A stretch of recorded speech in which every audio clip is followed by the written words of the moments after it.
caresse ou baiser par surprise, tentative de fellation forcée. 3 femmes témoignent contre Nicolas Hulot pour des faits qui auraient eu lieu entre 1989 et 2001, prescrit, dans un reportage diffusé jeudi soir par Envoyé spécial, des accusations que l'homme militant écologiste nie formellement.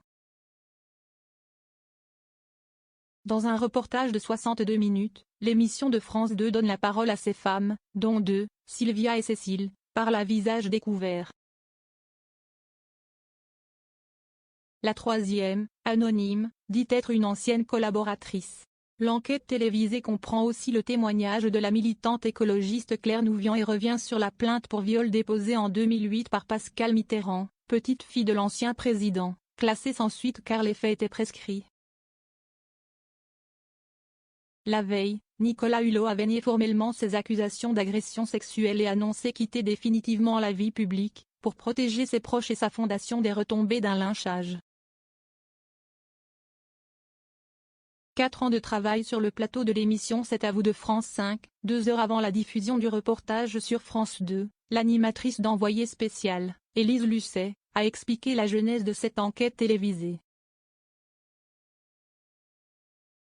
Après l'affaire Weinstein, on a eu vent d'une histoire d'une femme qui se disait harcelée, agressée par Nicolas Hulot, bien avant les premiers témoignages le concernant, a-t-elle expliqué. Le reportage est le résultat de 4 ans de travail. Sylvia dit avoir été agressée sexuellement en 1989 à l'âge de 16 ans par Nicolas Hulot. Elle raconte avoir été invitée à assister à une émission qu'il animait alors à Paris. Il aurait ensuite proposé de la raccompagner en voiture à une station de métro mais l'a conduit finalement dans un parking à ciel ouvert.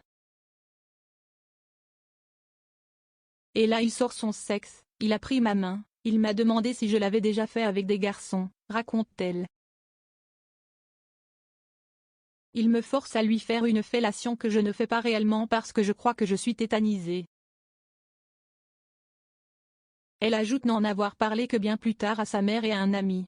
Pourquoi ne pas avoir porté plainte? Entre une gamine de 16 ans et Nicolas Hulot, qui allait me croire? Répond-elle. Dysfonctionnement. Cécile était contractuelle en septembre 1998 à l'ambassade de France à Moscou, dit-elle. Alors âgée de 23 ans, elle est sollicitée pour aider l'équipe d'Ushuaïa et son animateur vedette à débloquer du matériel de tournage coincé en douane. Pour la remercier, Nicolas Hulot l'invite à dîner avec l'équipe. Cécile revient en détail sur cette soirée, dans Envoyé spécial.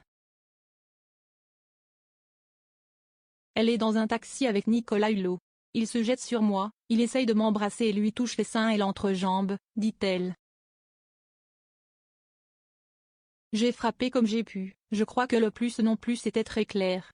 Porter plainte? En Russie? À Moscou? Contre un ami du président Jacques Chirac? Non, ça ne m'est pas venu à l'idée, déclare Cécile. Baiser forcé. L'autre femme interrogée dit avoir travaillé avec Nicolas Hulot en 2001. À l'issue de leur première réunion de travail, il m'embrasse à pleine bouche, selon ses propos. C'est forcément de force puisque c'est par surprise. Elle précise que l'ex-animateur n'a pas recommencé. Claire Nouvian raconte, elle, avoir été mise en garde, avant le tournage d'un reportage réalisé avec Nicolas Hulot en 2008, afin qu'elle évite de se retrouver seule avec lui. L'animateur n'a pas eu de geste déplacé pendant le tournage de cet épisode d'Ushuaïa, relate-t-elle.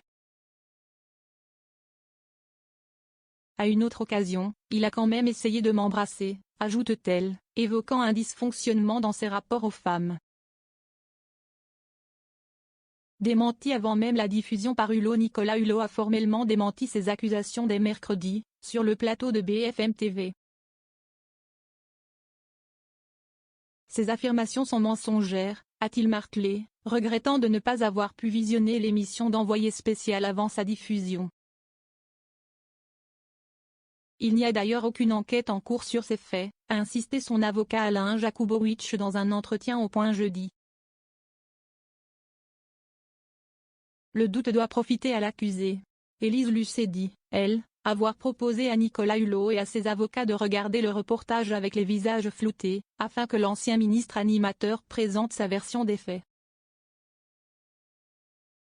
Mais ils ont refusé. 0 commentaire, 0 partage, partagé sur Messenger, partagé sur Facebook, partagé sur Twitter, partagé sur Flipboard, partagé sur Pinterest, partagé sur LinkedIn, envoyé par mail, sauvegarder une faute, imprimé.